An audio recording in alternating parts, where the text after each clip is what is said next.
오늘 주시는 하나님의 말씀은 요한계시록 7장 9절로 17절에 기록된 말씀입니다.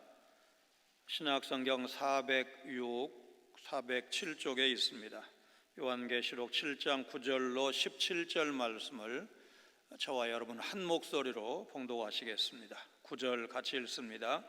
이일 후에 내가 보니 각 나라와 족속과 백성과 방언에서 아무도 능히 셀 수 없는 큰 무리가 나와 흰 옷을 입고 손에 종려 가지를 들고 보좌 앞과 어린 양 앞에 서서 큰 소리로 외쳐 이르되 구원하심이 보좌에 앉으신 우리 하나님과 어린 양에게 있도다 하니 모든 천사가 보좌와 장로들과 내 생무로 주위에 서 있다가 보좌 앞에 엎드려 얼굴을 대고 하나님께 경배하여 이르되 아멘. 찬송과 영광과 지혜와 감사와 존귀와 권능과 힘이 우리 하나님께 세세토록 있을지어다. 아멘 하더라.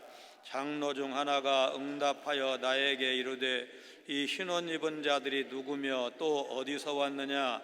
내가 말하기를 내 주여 당신이 아시나이다 하니 그가 나에게 이르되 이는 큰 환난에서 나오는 자들인데 어린 양의 피에 그 옷을 씻어 희게 하였느니라.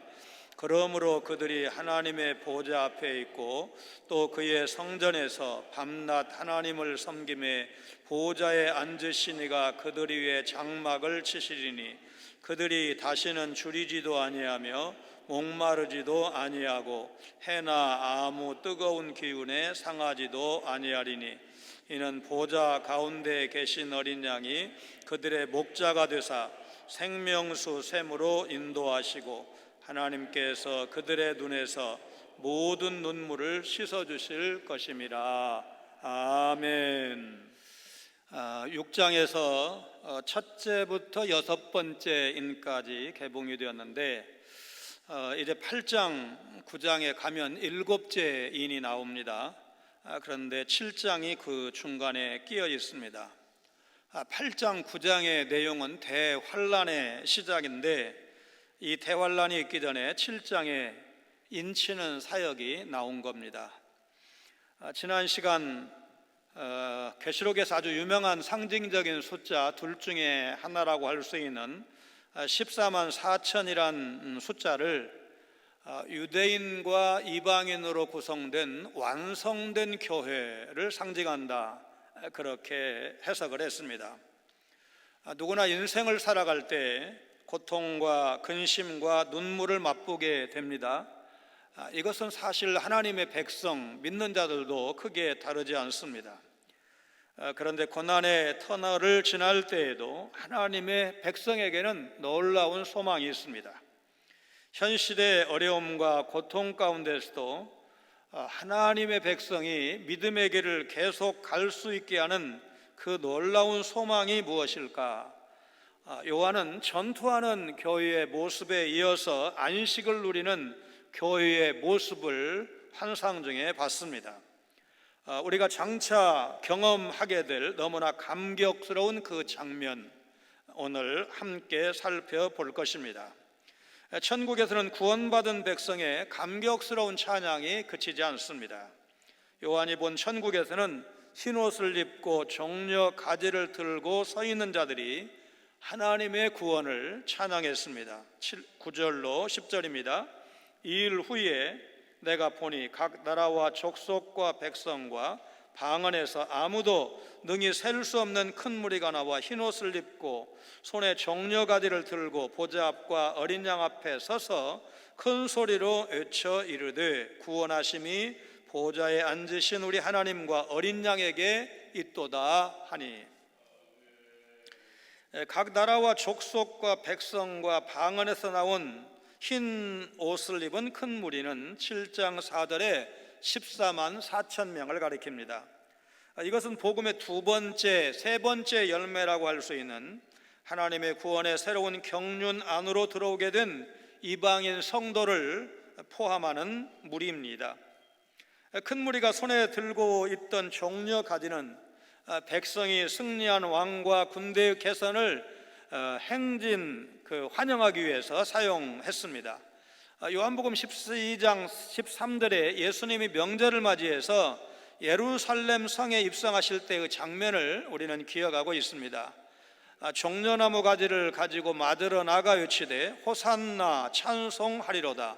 주의 이름으로 오시느니 곧 이스라엘의 왕이시여 하더라. 종려나무 가지는 레위기 23장에 보니까 수전절과 초막절에도 사용되었습니다.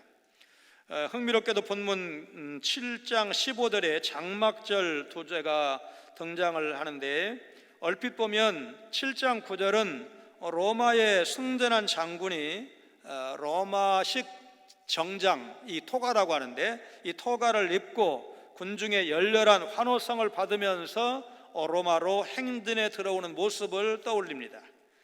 그러나 여기 셀 수 없는 큰 무리는 자기 승리의 근거를 이런 전쟁에서의 무력에 두는 것이 아니라 골고다의 어린 양께 두고 있습니다.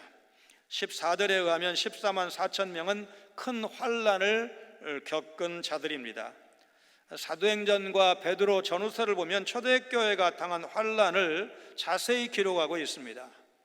바울의 선교 열매인 이방인 성도들도 평안한 삶을 살았던 것은 아니었습니다. 본문 10절, 12절, 15절로 17절에 찬송이 반복해서 나오고 있습니다. 흰옷 입은 무수히 많은 무리가 찬송했고, 12절은 모든 천사가 찬송했다고 했고, 15절로 17절은 장로 중 한 사람이 찬송했다고 했습니다. 이것은 이스라엘 12지파 중에서 14만 4천 명이 인침을 받은 후에 울려 퍼진 찬송이었습니다. 그리스도께서 이루신 구원이 전 우주적인 성격을 갖고 있다는 것은 각 나라와 족속과 백성과 방언에서 아무도 능히 셀 수 없는 큰 무리라는 표현에서 알 수가 있습니다. 큰 무리는 그들이 얻은 구원과 새로운 신분의 근거를 14절에서 어린 양에게 돌리고 있습니다. 구원하심이 보좌에 앉으신 우리 하나님과 어린 양에게 있도다. 사실 이 말씀은 구원이 여호와께 있다고 찬송한 시편 3편 8절과 요나서 2장 9절과 아주 비슷한 것을 알 수가 있습니다. 11절 12절은 10절의 찬송에 대해서 화답하는 차원에서 천사들이 보좌 앞에 엎드려 하나님께 경배하며 드렸던 찬양입니다. 모든 천사가 보좌와 장로들과 내 생무로 주위에 서 있다가 보좌 앞에 엎드려 얼굴을 대고 하나님께 경배하여 이르되 아멘, 찬송과 영광과 지혜와 감사와 존귀와 권능과 힘이 우리 하나님께 세세토록 있을지어다 아멘 하더라. 성도들의 이런 찬송에 대해서 모든 천사들이 보좌 앞에 엎드려 경배하며 찬송을 드렸다고 했는데, 천사들은 좋은 찬양을 하나님께 드리지만 우리의 찬양과 비교했을 때 빠진 것이 하나 있습니다.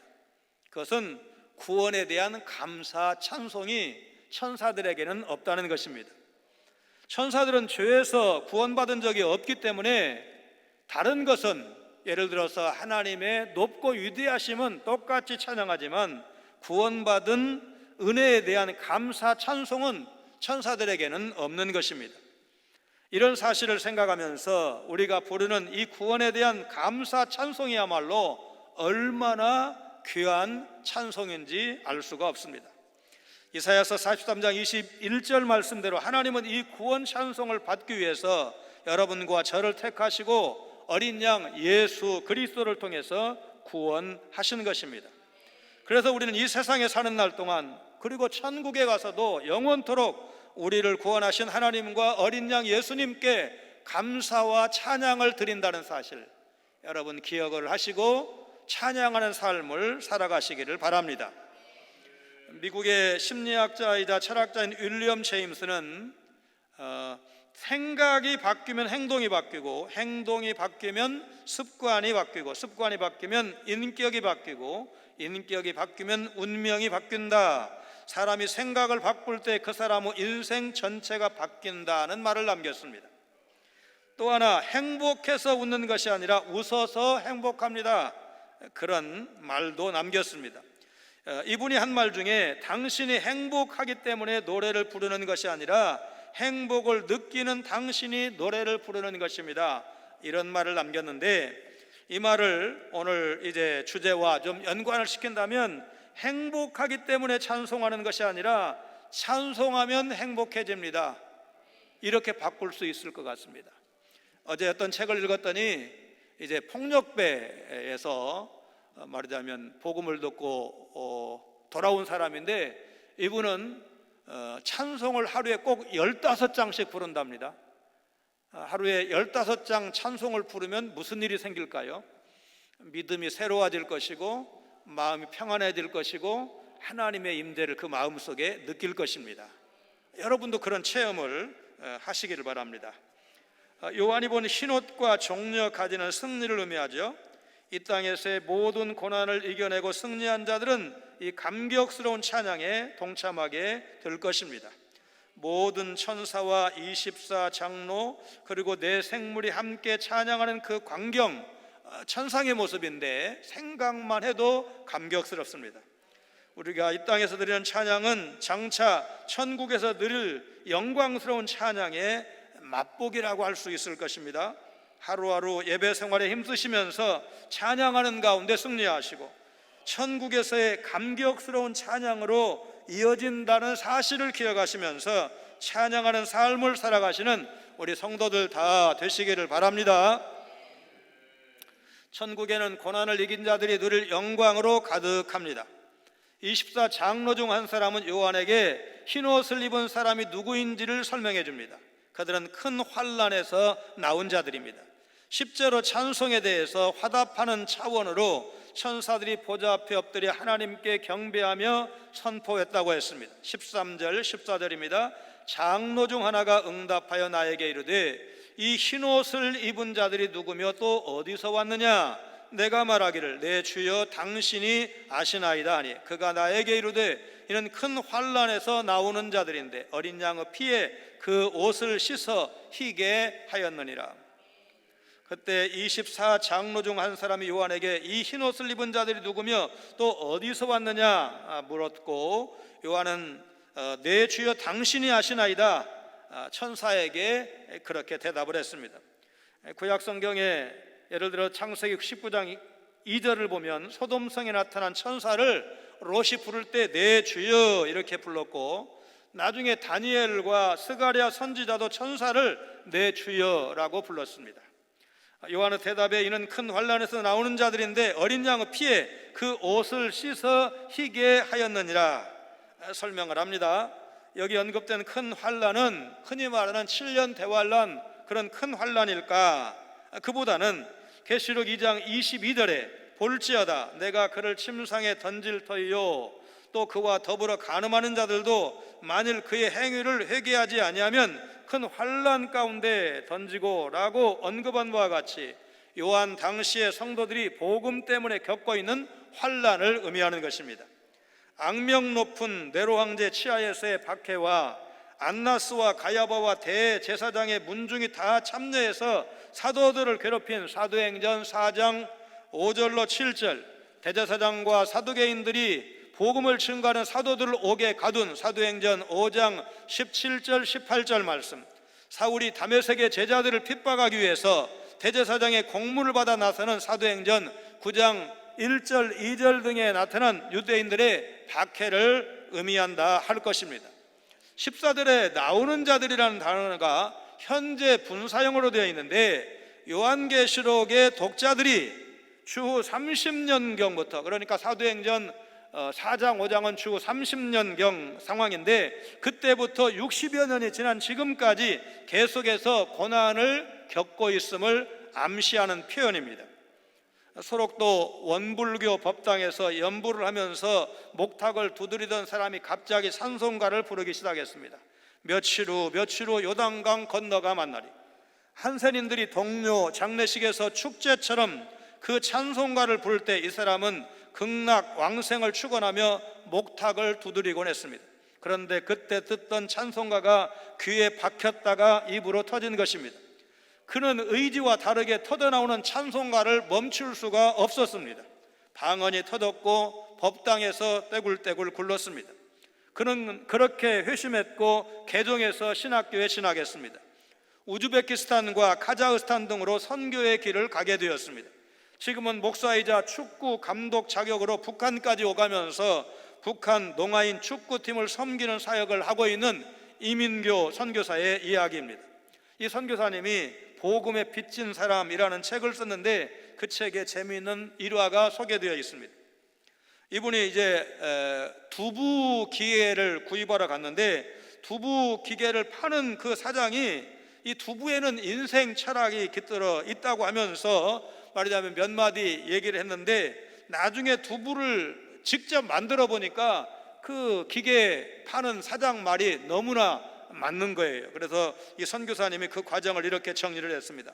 먼저 유통 과정에서 더러워진 콩을 깨끗이 씻어야 합니다. 이것은 죄악된 세상에서 더러워진 우리를 죄사함과 세례로 깨끗게 하시는 것에 해당이 됩니다. 그 다음에 콩을 불리면 콩이 2배, 3배로 커지는데 하나님은 우리가 죄사함을 받고 나서 바로 훈련시키지 않으시고 꿈을 주시고 격려해 주십니다. 그래서 간혹 우리는 뭐라도 된 양 우쭐해지기도 합니다. 그러나 하나님은 때가 되면 우리를 하나님의 사람으로 빚어가기 시작하십니다. 다음은 콩을 가는 과정입니다. 콩을 갈듯 우리의 자아를 갈아서 겸손하게 낮추십니다. 콩을 처음 갈 때는 소리가 요란한데 콩이 갈리지 않으려고 반발하기 때문입니다. 갈리는 데는 그만큼 희생이 따릅니다. 자기를 부인하고 자기가 죽는 아픔이 있습니다. 그러나 2번째 갈 때는 거의 소리가 나지 않습니다. 깨어진 정도가 아니라 이미 형체도 없이 곱게 갈리는 단계로 진입했기 때문입니다. 우리의 교만한 내면이 하나님의 훈련으로 깨지고 갈리는 과정입니다. 그 다음은 가열하는 과정입니다. 100도 이상 펄펄 끓여서 모든 불순물과 세균을 제거해서 순수하게 만드는 것입니다. 성화되는 과정쯤으로 말할 수 있을 것입니다. 하나님은 우리를 쓰시기 전에 반드시 우리를 낮추시고 우리 삶의 동기와 목적을 순수하게 하십니다. 이 낮아지는 과정에는 아픔도 있습니다. 사실 알고 보면 고난의 과정을 축복이라고 할 수도 있지만, 그래서 이 과정을 거치면 우리가 알 수 없는 하나님의 더 큰 축복을 우리가 받고 누릴 수가 있기 때문에 그렇게 말하는 것입니다. 완전히 갈아져서 낮아지고 순수하게 된 다음에 눌러서 두부를 만듭니다. 이제는 자아도 없고 자기 주장도 없어 주인의 주권적인 손에 모든 것을 맡기는 내 주여 뜻대로 행하시옵소서, 그런 단계입니다. 두부가 완성되면 그 다음에는 주인이 원하는 대로 다양한 제품을 만들게 됩니다. 이렇듯이 두부가 완성되는 과정은 하나님이 우리를 쓰시는 단계와 비슷하다는 것입니다. 1년의 연단 과정을 통해 하나님은 우리를 영화롭게 하시고 결국은 영광을 받으시는 것입니다. 우리의 신앙생활은 요한이 본 흰옷을 입는 과정이라고 할 수가 있습니다. 그래서 우리는 교회에 출석하는 것으로만 내 신앙생활이 완성되었다고 생각하면 안 됩니다. 끊임없이 자신의 믿음이 정상인지, 정상적으로 성장하고 있는지, 목적지가 바른지 돌아보셔야 됩니다. 여러분, 이 사실, 이 문제를 쉽게 지나치지 않으시길 바랍니다. 참된 믿음은 고난받는 삶으로 이어진다는 것입니다. 고난 없이는 영광을 누릴 수 없다는 것입니다. 고난을 피하고 영광을 거저 누릴 수 있는 곁길은 그 어디에도 없습니다. 천국에서 우리 성도들은 영원한 안식을 누리게 될 것입니다. 요한은 밤낮 하나님을 섬기면서 하나님의 보호하심으로 그 어떤 해도 당하지 않는 천국 백성을 바라보았습니다. 그들은 영원한 안식을 누리고 있었습니다. 15절로 17절은 14만 4천 명이 받을 복을 말씀하고 있습니다. 그러므로 그들이 하나님의 보좌 앞에 있고 또 그의 성전에서 밤낮 하나님을 섬김에 보좌에 앉으신 이가 그들 위에 장막을 치시리니 그들이 다시는 줄이지도 아니하며 목마르지도 아니하고 해나 아무 뜨거운 기운에 상하지도 아니하리니 이는 보좌 가운데 계신 어린 양이 그들의 목자가 되사 생명수 샘으로 인도하시고 하나님께서 그들의 눈에서 모든 눈물을 씻어 주실 것임이라. 흰옷을 입은 승리자들은 하나님의 보좌 앞에 있습니다.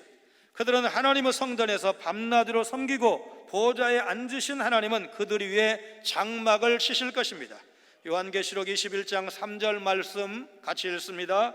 내가 들으니 보좌에서 큰 음성이 나서 이르되 보라, 하나님의 장막이 사람들과 함께 있음에 하나님이 그들과 함께 계시리니 그들은 하나님의 백성이 되고 하나님은 친히 그들과 함께 계셔서.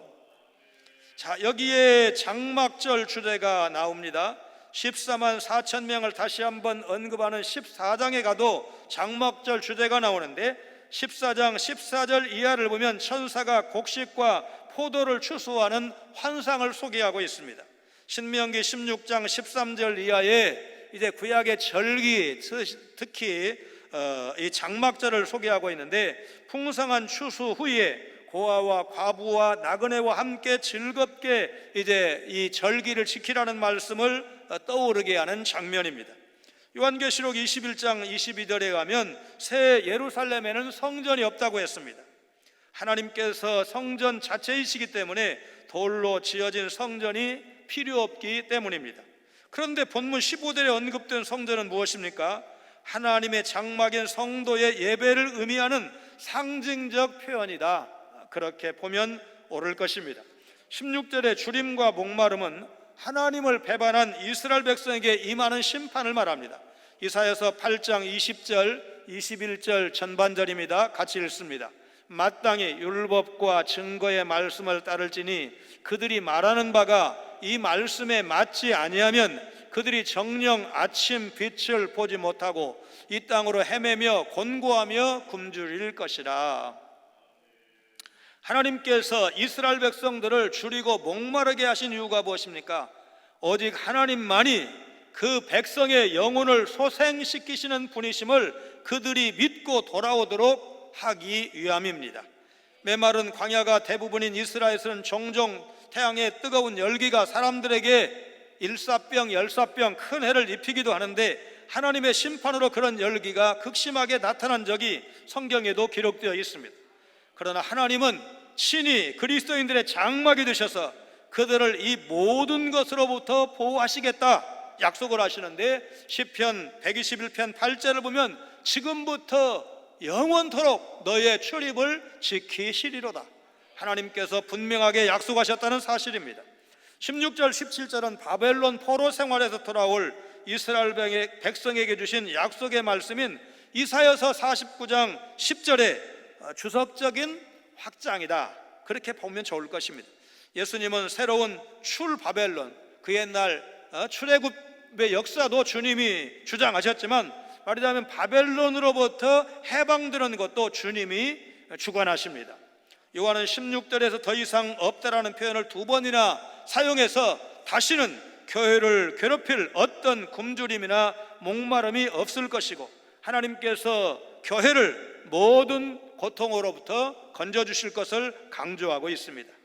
이것은 이스라엘의 목자이신 예수 그리스도가 계시기 때문에 가능한 것입니다. 이런 놀라운 안녕과 위로와 보호는 미래적인 측면을 포함하지만 요한 당시의 성도들도 경험할 수 있었습니다. 그래야만 박해를 당하던 요한계시록의 1차 수신자들에게 실제적인 위로가 될 수 있기 때문입니다. 예수 그리스도는 성도의 선한 목자로서 그들을 생명수 샘으로 인도하십니다.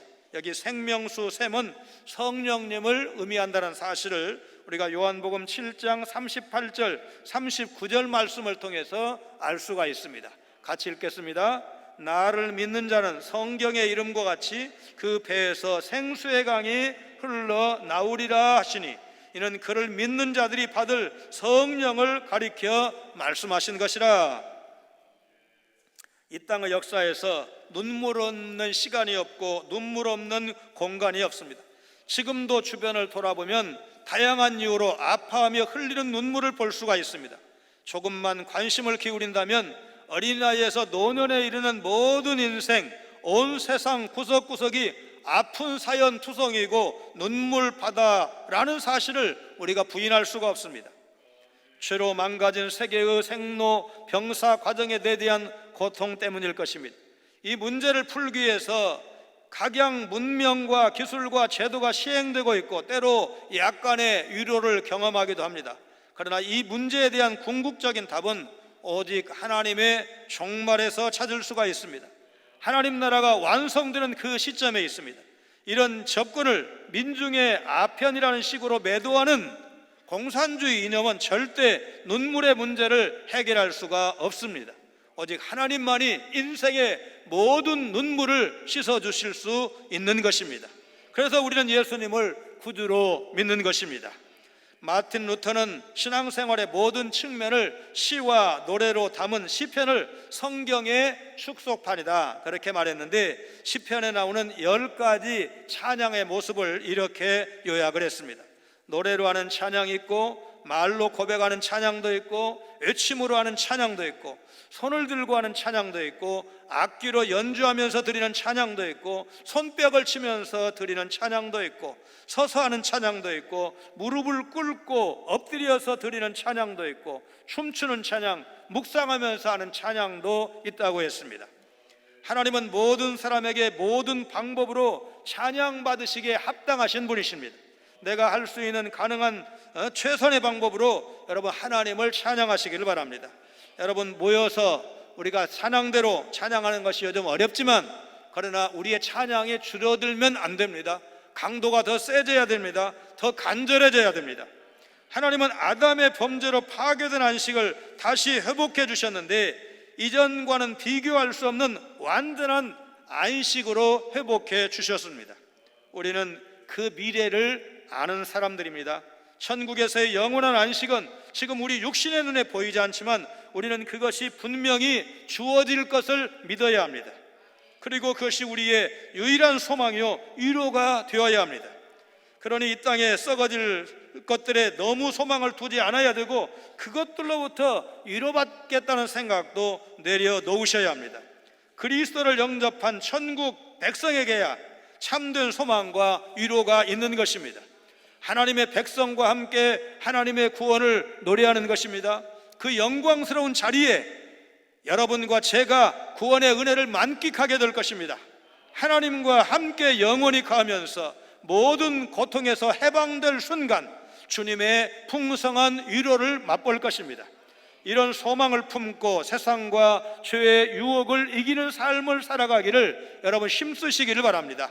승전가가 울려 퍼지는 영원한 안식처가 여러분과 저를 기다리고 있다는 사실을 생각하시면서 오늘도 내일도 천국문을 향해서 좌로나 우로나 치우치지 말고, 넘어졌다고 해도 다시 일어서서 말씀을 붙들고 찬양하는 삶으로 날마다 한 걸음씩 한 걸음씩 믿음의 길을 걸어가시기를 결단하시고, 그런 삶을 이제 순종하며 나아가시는 여러분 모두가 되시기를 주의 이름으로 축원합니다.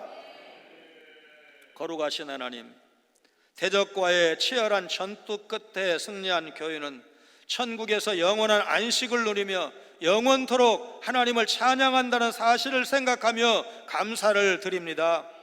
영원한 천국에 들어가기 전 이 땅에 살아있는 동안 성도일지라도 비록 병들기도 하고 더러는 가난에 시달리기도 하지만, 사람으로부터 위로받지 못하는 고난의 때를 지나고 있기도 하지만, 하나님께서 이 땅에서 흘린 모든 눈물을 말끔히 씻겨주시는 순간이 약속되어 있다는 사실을 기억하며 영원하신 하나님을 마음껏 찬양하는 우리 성광의 모든 성도들 다 되게 하여 주옵소서. 어려운 날을 살고 있지만 우리 입술에 너무 많이 낙심이 들어오지 않게 하시고, 감사가 끊이지 않게 하시고, 찬양이 끊이지 않게 하시고, 우리 마음의 평안과 담대함으로 가득 찬 은혜를 허락하여 주옵소서. 예수님 거룩하신 이름으로 간절히 기도하옵나이다. 아멘.